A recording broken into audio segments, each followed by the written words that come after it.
welcome. I'm Ramesh Ramachandran and this is Express News.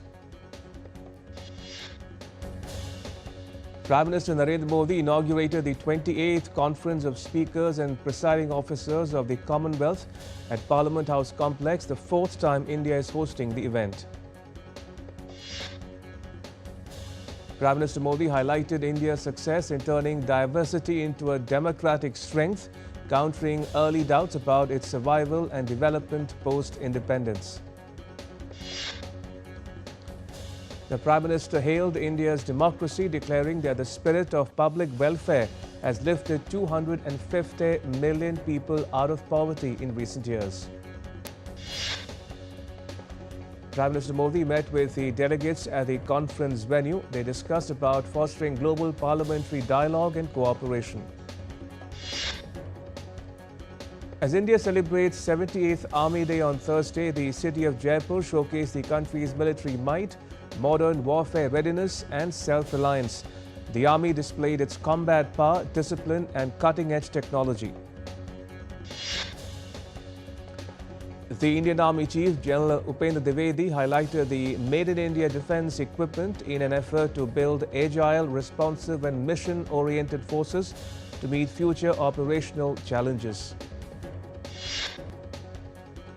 President Draupadi Murmu greeted soldiers on the occasion. She said that soldiers defend our borders and provide critical assistance during disasters and humanitarian crises. Prime Minister Modi paid a heartfelt tribute to the indomitable courage and resolute commitment of the Indian Army. He extended his greetings to the Indian Army, affirming the nation's eternal gratitude for their valor and sacrifice. Defence Minister Rajnath Singh extended his greetings to the Armed Forces personnel on the occasion of Army Day, remembering their sacrifice and selfless service to the nation. As part of her two-day visit to Punjab and Rajasthan, President Draupadi Murmu on Thursday attended the convocation ceremony of Guru Nanak Dev University in Amritsar. President Murmu told students that the future of India depends on young people who possess a scientific temper, act responsibly and serve selflessly. She urged higher education institutions to inculcate these values in students. Home Minister Amit Shah released the Gujarati translation of the complete works of Advaita Vedanta Acharya Adi Shankaracharya published by the Sastu Sahitya Mudranalay Trust. Minister Shah described the availability of Adi Shankaracharya's Granthavali in Gujarati as a significant milestone for readers in the state. Prime Minister Modi celebrated Makar Sankranti festival by feeding cows at his residence. He was seen offering fodder and gently caressing the animals in a video, embodying tradition, compassion and cultural reverence. On the occasion of Pongal, the Prime Minister shared a blog on X reflecting on the Kashi Tamil Sangamam. He recalled his recent visit to Somnath Temple during the Somnath Swabhiman Parv, where people appreciated initiatives such as the Kashi Tamil Sangamam and Saurashtra Tamil Sangamam. The 13th edition of the Indian Navy Sri Lanka Navy Staff Talks concluded on Wednesday at Colombo. Discussions focused on strengthening established bilateral engagements, enhancing ongoing cooperation and collaborative pursuits towards maritime security in the Indian Ocean region. The 22nd high-level meeting between the Indian Coast Guard and the Japanese Coast Guard was held in New Delhi on Wednesday, reaffirming the strong and enduring maritime partnership between the two nations. During his visit to Israel, India's Fisheries, Animal Husbandry and Dairying Minister participated in the Global Ministerial Panel discussion on food security and the blue economy at the second Global Summit on Blue Food Security, See the Future 2026. Voting is being held across 29 municipal corporations in the state of Maharashtra as part of the civic body polls. The spotlight is on the Brihan Mumbai Municipal Corporation, India's richest civic body. Counting of votes will take place on 16th January. Minister of State for External Affairs Kirtivardan Singh met Ahmed Abul Gheid, the Secretary General of the League of Arab States, and held productive discussions on India's wide-ranging political, economic and cultural engagements. Gold futures maturing on 5th February was priced at 143,201 rupees per 10 grams on the multi-commodity exchange. Silver futures for 5th March maturity stood at 289,000 rupees per kg on the MCX. India's cumulative merchandise exports reached $330.29 billion during April-December 2025, up from $322.41 billion in the same period last year, registering a growth of 2.44%. Brent crude oil futures fell about 3% to around $64.5 per barrel on Thursday. X tightens controls on its AI chatbot Grok after a global backlash over sexually explicit and non-consensual image generation. TSMC, the world's largest contract chip maker, posted a 35% jump in fourth quarter net profit, hitting a record $16 billion. The strong growth was driven by surging demand for semiconductors used in artificial intelligence, beating market forecasts. US President Trump signed an order on Wednesday imposing tariffs on imports of certain semiconductors to allow NVIDIA to sell advanced AI chips to China. Saks Global has filed for Chapter 11 bankruptcy just a year after its debt-heavy takeover of Saks Fifth Avenue, Bergdorf Goodman and Neiman Marcus. The company secures $1.75 billion to continue operations as it aims for restructure and emerge healthier. Asian markets were majorly down. Tokyo slipped 0.4% at the close. Shanghai and Hong Kong closed 0.3% down, and Taipei ended 0.4% lower. Britain's economy grew more than expected in November, handing a boost to the Labour government of Prime Minister Keir Starmer after recent weak figures. Another person was shot in the U.S. city of Minneapolis by an agent from the U.S. Immigration and Customs Enforcement Agency officer on Wednesday.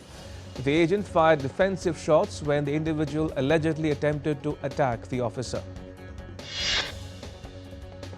The mayor of Minneapolis has criticized the U.S. Immigration and Customs Enforcement, calling its conduct disgusting and intolerable after a Venezuelan national was shot during an immigration raid on Wednesday. U.S. President Trump's special envoy Steve Witkoff on Wednesday announced the launch of Phase 2 of Trump's 20-point plan to end the Gaza conflict, underlining the U.S. expects Hamas to fully comply with its obligations. Witkoff warned that failure to do so will bring serious consequences.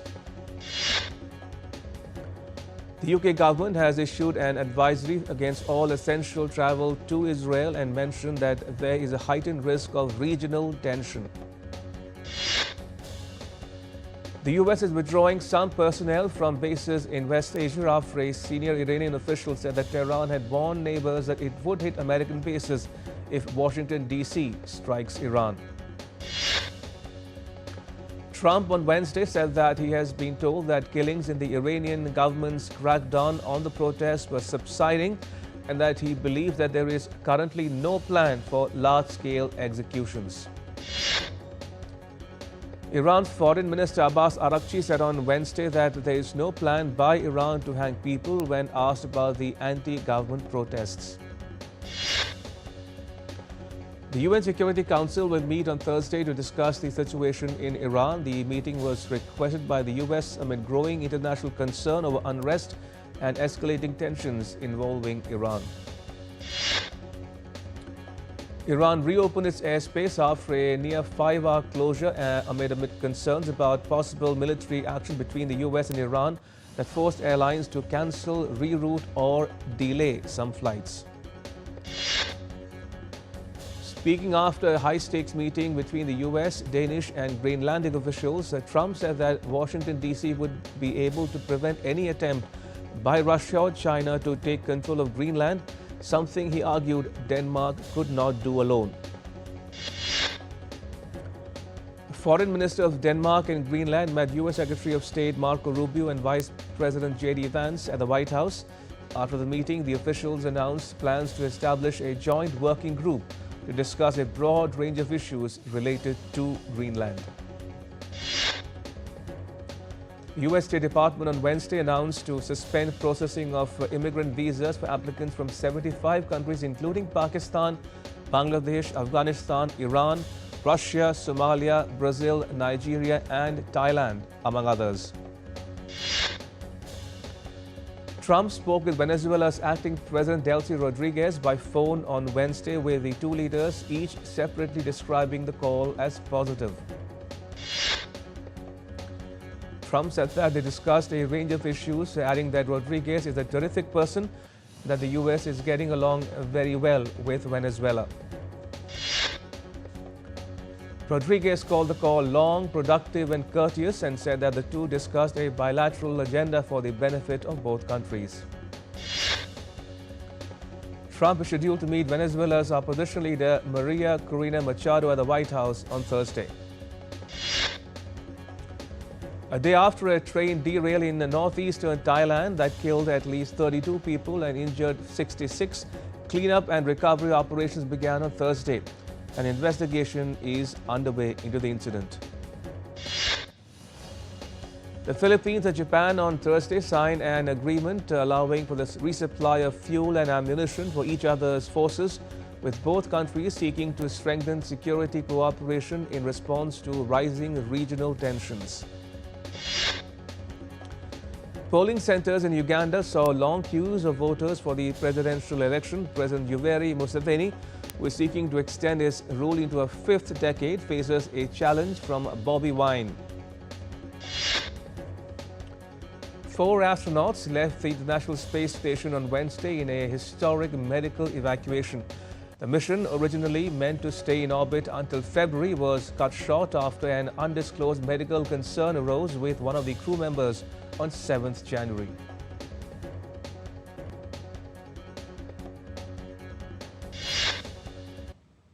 Right, time for a short break. Keep watching DD India.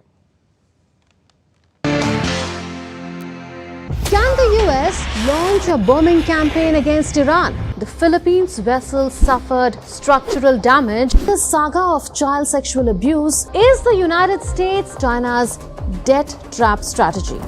Truth is stranger than fiction. But sometimes hard to uncover.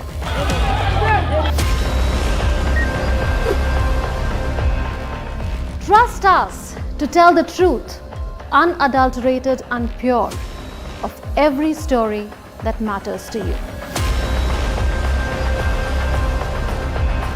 Exactly what save your. You read between the lines, cut the clutter, and connect the dots to get you the full picture. Watch Connecting the Dots at these times with me, only on DD India.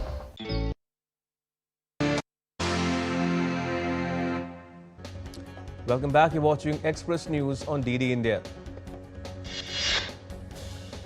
Global temperatures remained near record highs in 2025, according to US space agency NASA's latest annual assessment, placing the year among the warmest ever recorded. The NASA reports that Earth's global surface temperature in 2025 was slightly warmer than in 2023, effectively tying it as the second hottest year on record after 2024. New Delhi is experiencing an intense cold wave. The India Meteorological Department says Thursday morning temperatures in the city dropped to 5 degrees Celsius. As the cold wave grips New Delhi, some flights were delayed at the Indira Gandhi International Airport because of reduced visibility caused by fog. The The Met Department issued an orange alert for the states of Punjab, Haryana, Uttar Pradesh and Rajasthan, warning of dense to very dense fog along with cold wave conditions at isolated places. Ladakh, Gilgit, Baltistan and Muzaffarabad continue to experience severe cold and foggy conditions, adding to winter-related challenges. In Srinagar, the interiors and fringes of Dal Lake have partially frozen, but despite freezing temperatures, tourists are enjoying the winter charm, taking shikara rides through the icy waters and capturing the unique scenery. A yellow alert is in place over Himachal Pradesh, Uttarakhand, Chhattisgarh, Jharkhand and Odisha, where cold wave conditions are likely at isolated places. Dense fog conditions are expected at isolated places across sub-Himalayan West Bengal, Assam, Meghalaya and Sikkim, affecting visibility during early hours. Conditions are becoming favorable for cessation of monsoon rains over Tamil Nadu, Kerala and adjoining areas of coastal Andhra Pradesh during the next few days. In India, more than 8.5 million devotees took a holy dip in the Ganga at the Sangamam in Prayagraj as part of the Magh Mela during the Makar Sankranti festivities. On the occasion of Makar Sankranti, devotees offered prayers at the Hanuman temple in Chikatpalli, Hyderabad.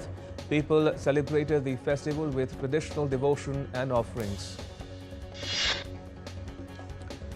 Pongal celebrations in Tamil Nadu's Coimbatore were marked by traditional rituals and cultural festivities that honor the state's agricultural heritage. A large-scale Samathuva Pongal celebration was held in the Karumbu Kadai area of Coimbatore, featuring the participation of around 1,000 women. The event was organized to promote communal harmony and unity among people of all faiths. The traditional bull taming sport of Jallikattu, which is the first among the three major events associated with the Pongal festival, commenced on Thursday with about 550 bull tamers displaying their prowess amidst the roar of bulls. The Delhi government has launched 81 new primary healthcare centres across several assembly constituencies. They aim to provide accessible and transparent healthcare services. In the rugged high-altitude terrain of Jammu and Kashmir's Doordarshan district, women of the village defence guards have emerged as a critical frontline force in counter-terrorism efforts. A large number of migratory birds have reached the Shalbug wetland in Ganderbal district of Jammu and Kashmir. The Shalbug wetland is one of the largest wetlands in the region and plays a key role in biodiversity conservation. Tusu festivities grip the city of Jamshedpur. The harvest festival is traditionally marked by cockfighting. Various social and cultural programs have been organized to mark the occasion. North Macedonia welcomed the Orthodox New Year with a centuries-old carnival. Revelers in colorful masks and costumes filled the streets of the village for the annual celebration. Thousands of devoted Venezuelans gathered for the annual Divine Shepherdess procession. The massive crowd walked over 6 kilometers carrying the statue of the Virgin Mary, praying for peace and stability in the country. Scientists have opened the world's first glacial ice sanctuary in Antarctica, a cold, deep cave at Concordia Station to store precious ice core samples from melting glaciers globally. Bulgarian villagers mark the annual Sura festival with traditional rituals. Dressed in colorful and often frightening costumes, participants lit ritual fires and danced through villages. Hungarian firefighters rescued a dog from icy waters as extreme winter weather gripped the country. The animal had fallen through broken ice and was clinging to the edge when rescue teams reached it using a raft and specialized gear. In Senegal's savannah, rare Fongoli chimpanzees were found in the southeast of the country. These chimpanzees survive in conditions that push the limits of where they can live, offering insight into how they adapt to extreme environments. Berlin hosted the world premiere of A Night of the Seven Kingdoms. The Dunk and Egg prequel, set a century before Game of Thrones, will be released on 18th January. American television series Bridgerton's Season 4 debuted in Paris, drawing hundreds of fans as stars attended the world premiere. The hit period romance returns 29th January with its signature mix of love, gossip, grandeur and diversity. South Korean band Blackpink has announced their third mini-album Deadline, set to release on 27th February. The album arrives after 3.5 years since Born Pink, as the girl group wraps up their ongoing world tour. South Indian actor Allu Arjun has announced a big-budget film with director Lokesh Kanagaraj, produced by Maitri Movie Makers. The untitled project will go on floors later this year. Telugu superstar Allu Arjun's Pushpa 3 The Rampage is set to enter pre-production, with scripting and story work beginning soon in Hyderabad. The film aims for a 2028 release. South Indian actor Vijay Sethupathi has confirmed a special cameo in Jailer 2, starring alongside superstar Rajinikanth. The Tamil action comedy, directed by Nelson Dilip Kumar, is set to release on 12th June. Indian actors Prabhas and Sanjay Dutt's starrer The Raja Saab collects 1.24 crore rupees on Makar Sankranti, taking its total to 17.25 crore rupees. The film follows a young heir rising to power and ruling as Raja Saab. South Indian actress Sai Pallavi will make her Bollywood debut with Ek Din in a romantic film opposite Junaid Khan, produced by Amir and Mansoor Khan. Indian actor Ranveer Singh's starrer Dhurandhar continues its strong run, with collections now at 866.4 crore rupees in India and crossing more than 1,300 crore rupees at the worldwide box office. Indian actor Nabha Natesh stuns as Parvati in the first look from the pan-Indian film Nagabandham. The film, starring Viral Karna and Ishwarya Menon, is set for a summer 2026 theatrical release. Sports Minister Mansukh Mandavia cycled in Hanol village in Gujarat's Bhavnagar district as part of the Fit India cycling program on Thursday. New Zealand beat India by 7 wickets in the second ODI to level the three-match series, setting up a thrilling series decider on Sunday. The Women's Premier League, Delhi Capitals defeated the UP Warriors by 7 wickets to register their first win in the tournament. A winless UP Warriors will look to turn their fortunes as they clash with Mumbai Indians today in Navi Mumbai. Tottenham Hotspur has announced the signing of English midfielder Conor Gallagher from La Liga side Atletico Madrid. Inter Milan moved 6 points clear at the top of Serie A on Wednesday after beating Lecce 1-0 and taking advantage of Napoli's goalless draw with Parma. The main draw for the first Grand Slam of the year, the Australian Open, took place on Thursday in Melbourne. Defending champion Yannick Sinner will face Hugo Gaston, and top seed Arina Sabalenka will take on wildcard Tinsova Rakotomanga. Carlos Alcaraz will play 79th ranked Australian Adam Walton, and 24-time Grand Slam champion Novak Djokovic will begin his campaign against Pedro Martinez. Rybakina will clash with the unseeded Slovene Kaja Juva, while women's defending champion Madison Keys will face Ukraine's Alexandra Olinikova. The stage is set for a blockbuster Africa Cup of Nations final as 2021 winner Senegal is set to take on Morocco on Sunday. Real Madrid's Copa del Rey campaign came to an end with a heartbreaking 3-2 loss to Albacete in the last round of 16 stage. Arsenal edged towards their first League Cup final since 2018 as they beat London rival Chelsea 3-2 in the opening leg of their semi-final. Olympic gold medalist Katie Ledecky clocked the second fastest women's 1500-meter freestyle time in history to launch the US Pro Swim Series event with a dominant victory. And Scott Robertson has stepped down as New Zealand's rugby coach following an internal review of the All Blacks' performance. And with that, it's a wrap. Thanks for watching. Bye-bye.